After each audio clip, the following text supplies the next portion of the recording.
Tennessee Titans general manager Ran Carthon fleeced the Philadelphia Eagles. We're going to break down that trade plus grade all of Ran Carthon's first-year moves on today's edition of the Locked On Titans podcast. Let's get it. You are Locked On Titans, your daily Tennessee Titans podcast, part of the Locked On Podcast Network, your team every day.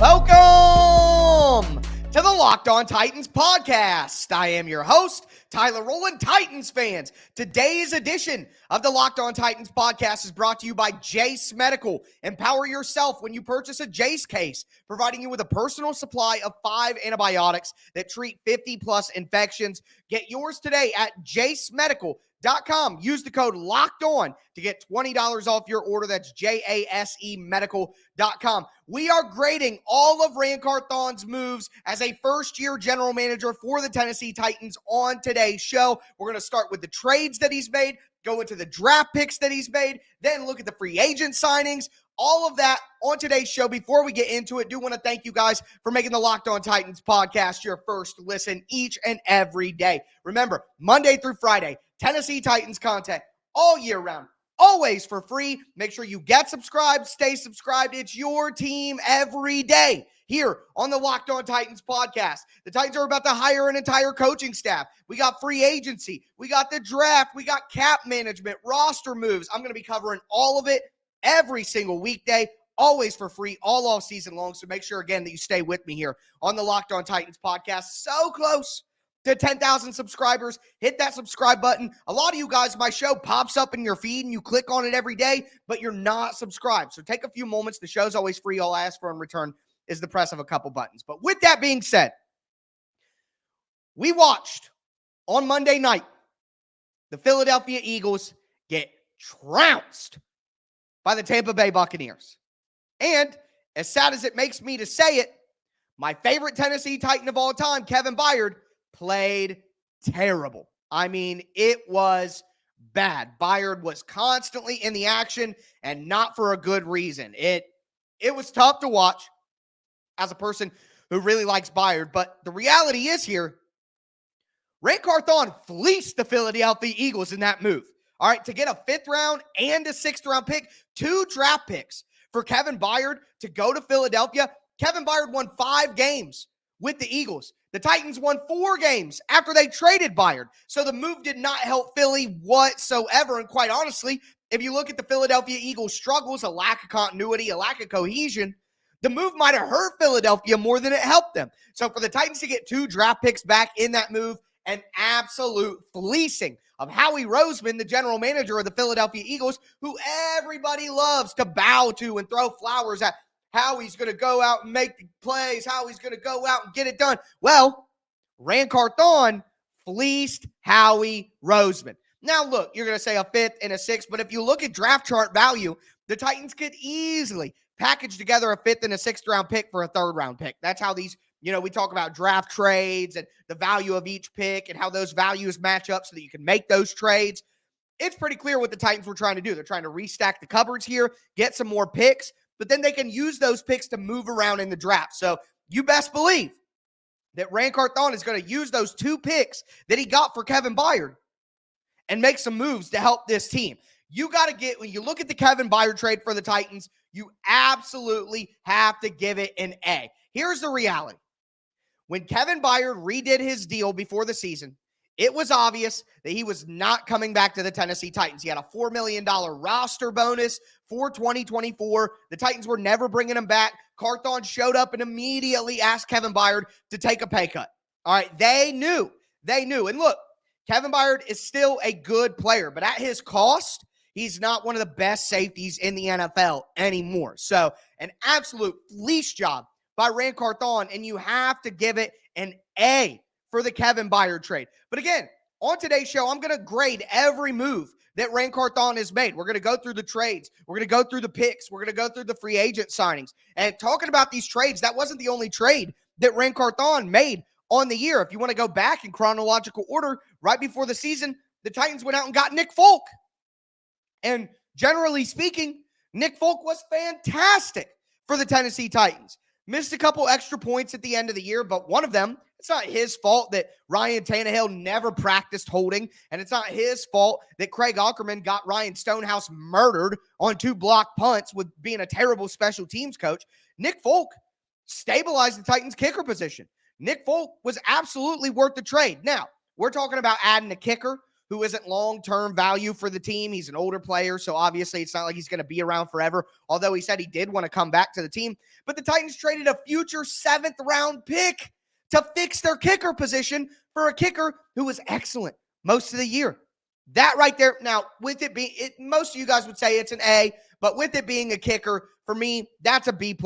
So I'm giving the Kevin Byard trade an A. What an incredible fleecing of the Eagles. I'm giving the Nick Folk trade a B+. Can't give it an A because it's not a long-term solution, and it is just a kicker at the end of the day.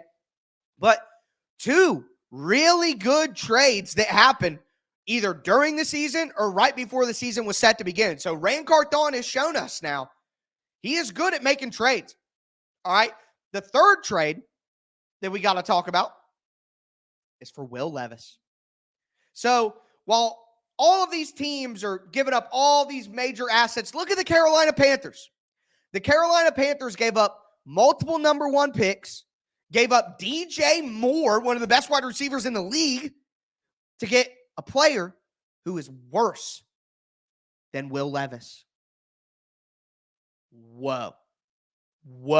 So in that context of what other teams have given up to move up the board, of what the Panthers gave up to move up and get their quarterback, for Ran Carthon to get Will Levis, the future of this team and the franchise quarterback, for a 2nd-round pick and a 3rd-round pick this draft coming up, I mean, how can you give that anything but an A? And I'm going to give it an A-. And I'm going to give it an A- because the reality is we got to see exactly how things play out with Will Levis going forward. But from what I've seen from Will Levis on the tape in year 1 and what we have seen other teams give up to go get their quarterbacks, I mean, look at what the Broncos gave up to trade for Russell Wilson. The Titans got a better quarterback with a 2nd and a 3rd-round pick. I mean, most of us before the draft were talking about trading multiple 1st-round picks to go get C.J. Stroud.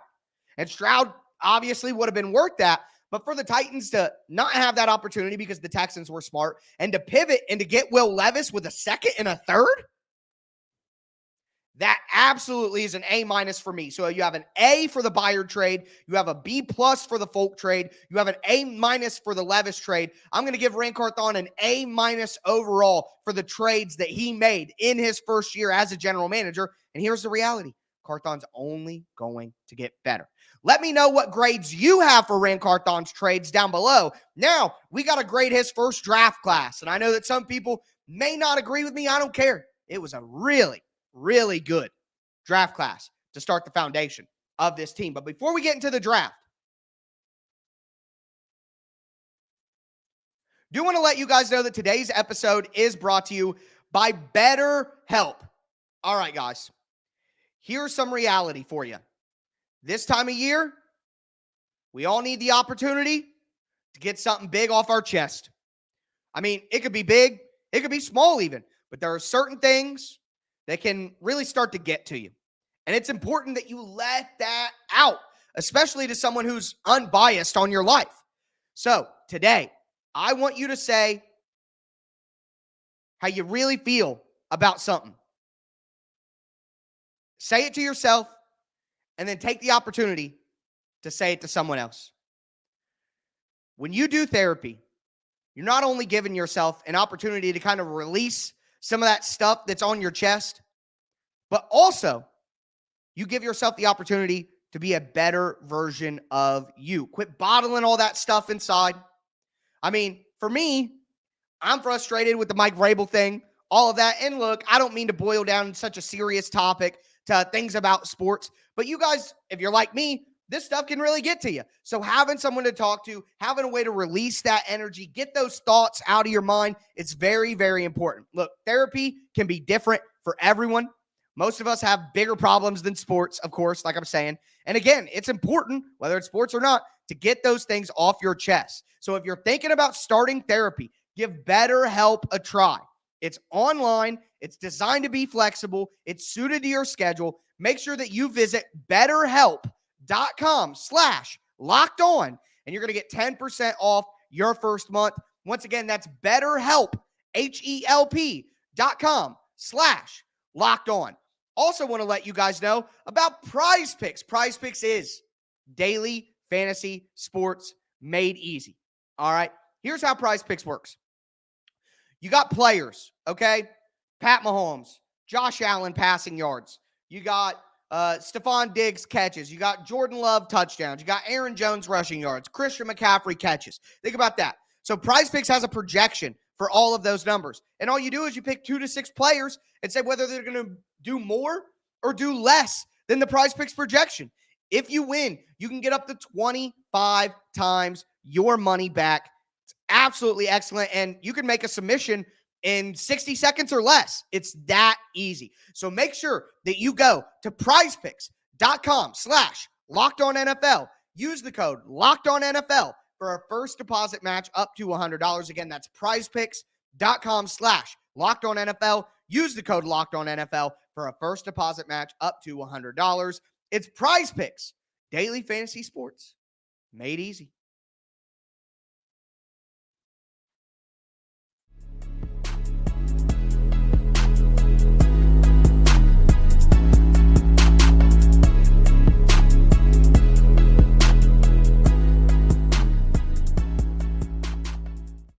Titans fans, let's continue today's edition of the Locked On Titans podcast. We talked about Ran Carthon's trades that he made. He made 3 trades. I gave him an A- for all 3 of them. Now I want to get into his draft picks, grading Ran Carthon's first season as general manager. Again, play along with me down below. Let me know what grades you would give to each of these moves, what grade you would give Ran Carthon overall. Going to dive into these draft picks now, but before I do, thank you guys again for making the Locked On Titans podcast your first to listen each and every day. Get subscribed, stay subscribed. It's your team every day here on the Locked On Titans podcast. But we got to start in order with Peter Skoronski. And I will say, I understand that this is a tad controversial overall. Some people wanted to see Peter Skoronski play left tackle. Some people like to say that he didn't play very well this year. I totally disagree. I think he had some great moments out there, had a mid-season core muscle surgery that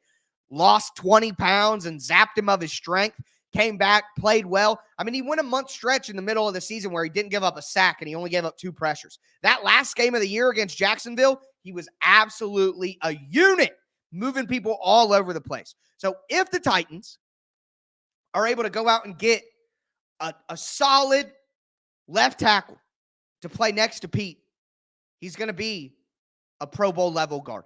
I mean, he showed the signs. He showed the flashes. And look, when you have Jalen Duncan and Andre Dillard on your left and Aaron Brewer on your right, it's probably pretty hard to be awesome. That's all I have to say about that, okay? So what I saw from Peter Skoronski, I thought it was excellent. All right, there were down moments. I'm not going to pretend that there weren't. But the good moments show you what he is able to do. And if you put a decent offensive line with him, he's going to cook, okay? But with all of that taken into account, I give the draft pick of Peter Skoronski a B+. I'm sorry.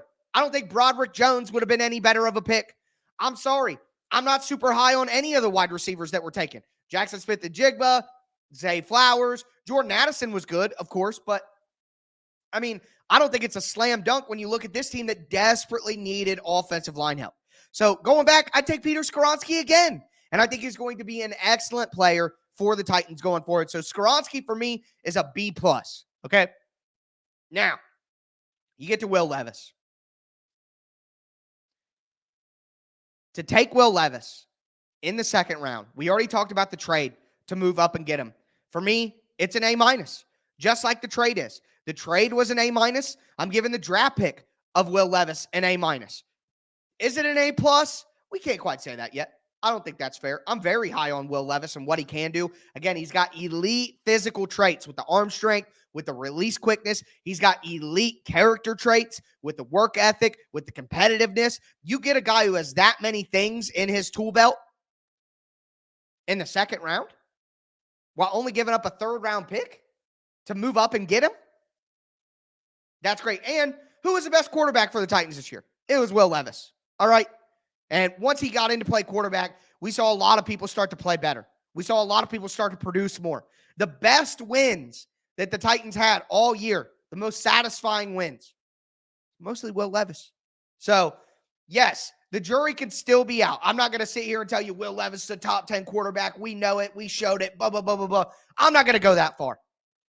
But what we saw from Levis in year one, behind that offensive line, with that group of pass catchers, sorry if my voice sounds a little crazy, guys. I do have COVID, so I will tell you that. I'm powering through no matter what because it's your team every day, all right? No breaks for me here on the show. But, excuse me. Will Levis is getting an A- for me as a draft pick. I think it was a great move by Ran Carthon and a really great pivot after I know that they were trying to get CJ Stroud.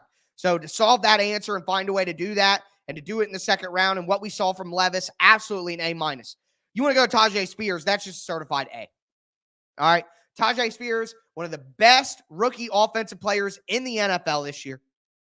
Looks absolutely phenomenal and looks like he can be the top running back for the Titans for years to come. Do I think that Tyjae Spears is a bell cow back like Derrick Henry, get 20 carries a game? No. But that's not what I want in this offense anyway. The Titans need a more versatile running back to be their primary running back. So it's not so obvious that they want to pass or they want to run. They can have more versatility. And Tyjae Spears' ability to catch the ball out of the backfield, catch the ball down the field, and run between the tackles and outside the tackles. How can you say that the Tyjae Spears pick in the third round is anything but an A? Like, I think if you try to say Tyjae Spears is anything but an A, you're just being ridiculous, in my opinion. Now, you get to Josh Whyle. And I think Whyle, with a new offensive head coach, is going to be a lot better than he looked in year one. But even so, Whyle made some big contributions when he was healthy and out on the field. And he was a fifth-round pick, a fifth-rounder. So am I going to give Josh Whyle an A? No. Am I going to give him a B+ or a B? No. But I'm going to give the Josh Whyle pick a B- because Josh Whyle can clearly be a factor in the Tennessee Titans passing game going forward. And I thought he showed some real good flashes in year one. And again, a fifth-round pick. We're talking about day 3. That's a B- for me. Now, Jaelyn Duncan. I wasn't a big fan of the Jaelyn Duncan pick. I've been pretty clear that I don't think Jaelyn Duncan is a starter long-term. But Jaelyn Duncan was in his first year as a development project. He was never expected to play. Andre Dillard was just so bad they had to. Okay? So for me, while you could give Jaelyn Duncan a D or an F or something like that, he was never supposed to play this year. Okay? So for me, Jaelyn Duncan is a C.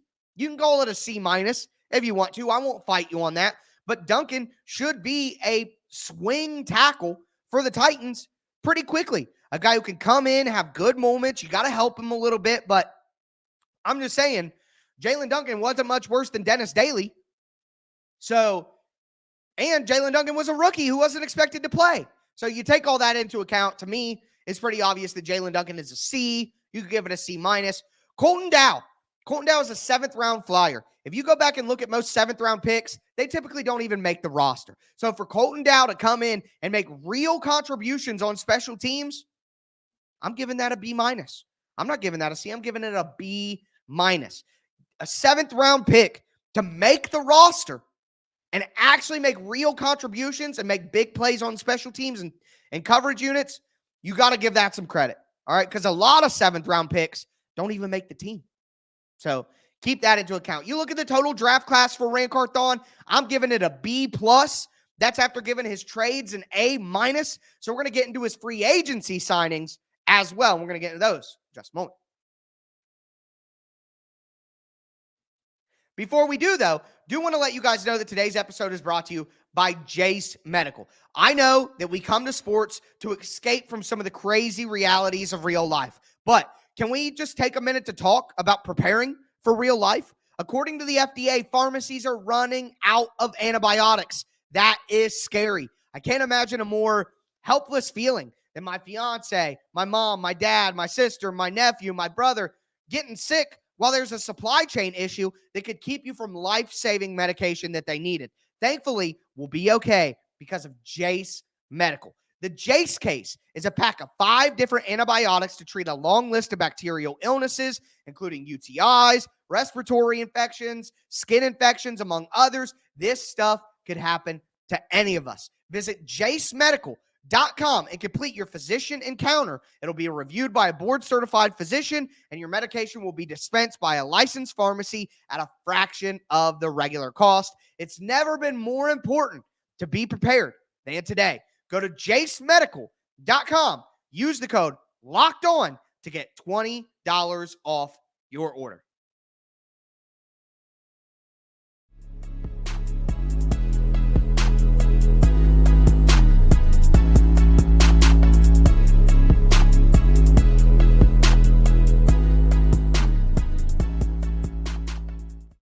Titans fans, let's continue today's edition of the Locked On Titans podcast. Again, I am your host, Tyler Rowland, nearly 25 years as a Tennessee Titans fanatic, certified film junkie, written for Sports Illustrated, written for USA Today as well. So a lot of experience covering this team, going into what'll be my 6th season covering the team this year, my 5th all season, I believe, if I have that right, because I started right before the season in 2019. So yeah, there we go. So make sure that you get subscribed, stay subscribed. It's your team every day here on the Locked On Titans podcast, Monday through Friday, all year round, always for free. And as my everydayers know, holidays through sickness, I'm never going to leave you guys without a podcast to step to. So always know that.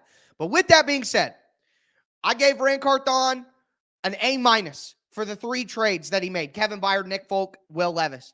I gave Ran Carthon a B+ for his draft class. Peter Skoronski, Will Levis, Tyjae Spears, Josh Wiley, Jalen Duncan, Colton Dow. If you want to add in like Otis Reese in that conversation as an undrafted free agent, now we're really cooking, okay?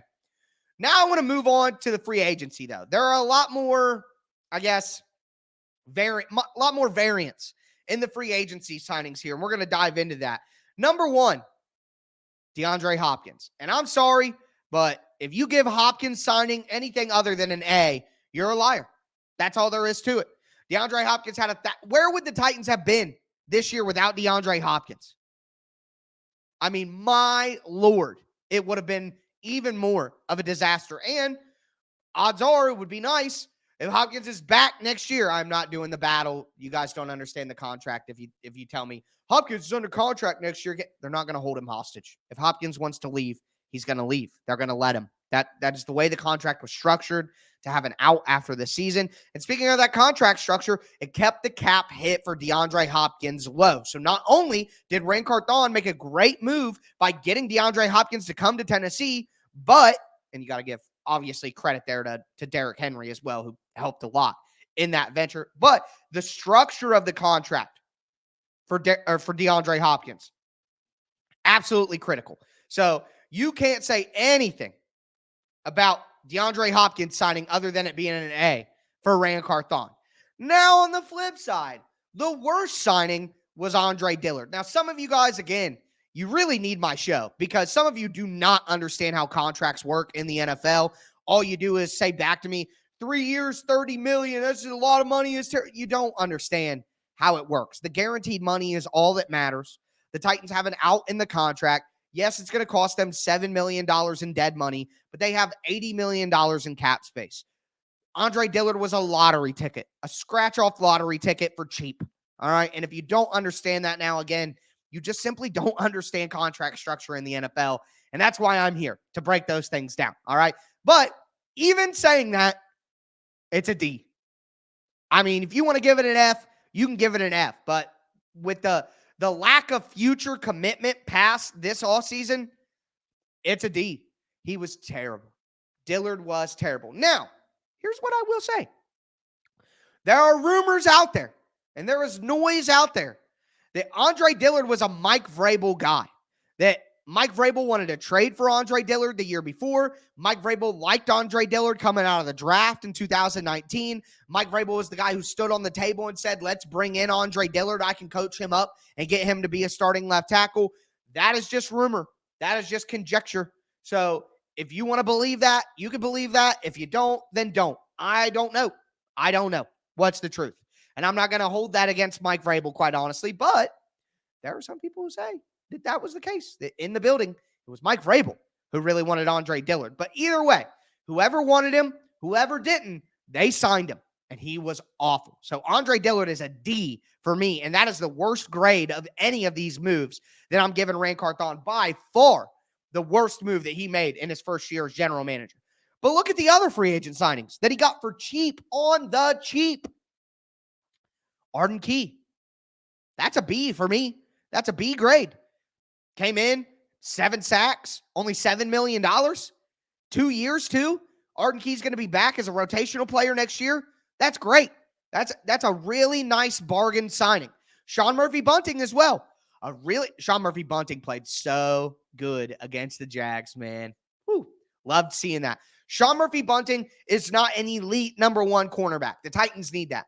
But Sean Murphy-Bunting is a really solid number 2 outside cornerback. And for $5 million, a great bargain signing by Ran Carthon to get that production. Starting level cornerback play, plays physical, has size, can be on the short side of the field. SMB is a B to me, just like Arden Key. They're both B signings. Are they game changers? No. But for $7 million for Key and $5 million for SMB, those are nice starting level players on the defense for cheap, okay?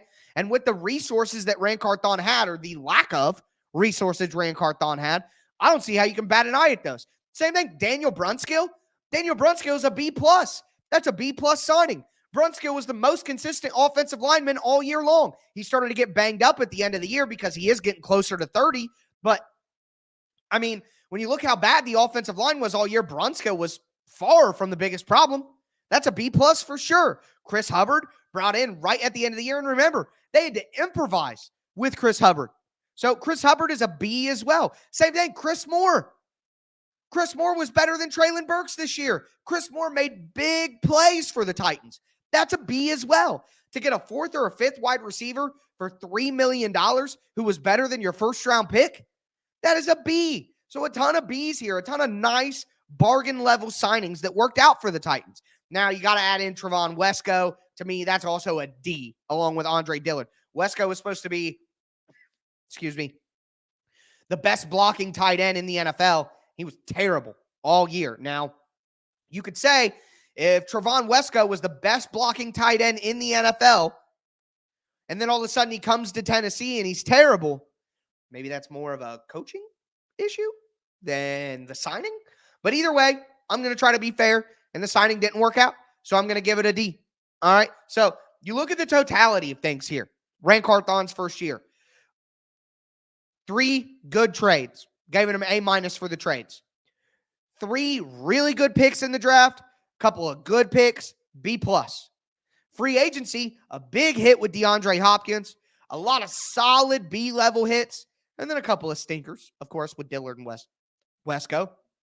But overall, I'm giving him an A- for the trades. I'm giving him a B+ for the draft class. And I'm giving him a B for free agency. You add in the modernization of the front office, bringing in Anthony Robinson, bringing in Chad Brinker, creating an analytics department, forward-thinking stuff. I mean, to me, it could have gone better, but I'm giving Ran Carthon a B+ for his first season as the general manager of the Tennessee Titans. You take all of this into account that we just discussed, a B+ for Ran Carthon. And again, I said it the day before Mike Vrabel was fired.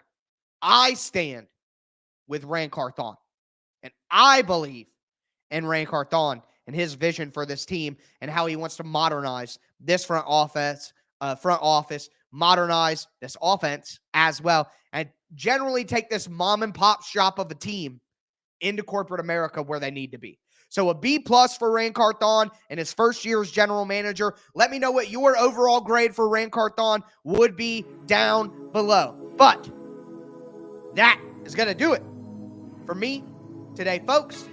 As always, I am your host, Tyler Rowland, and this was Locked On Titans.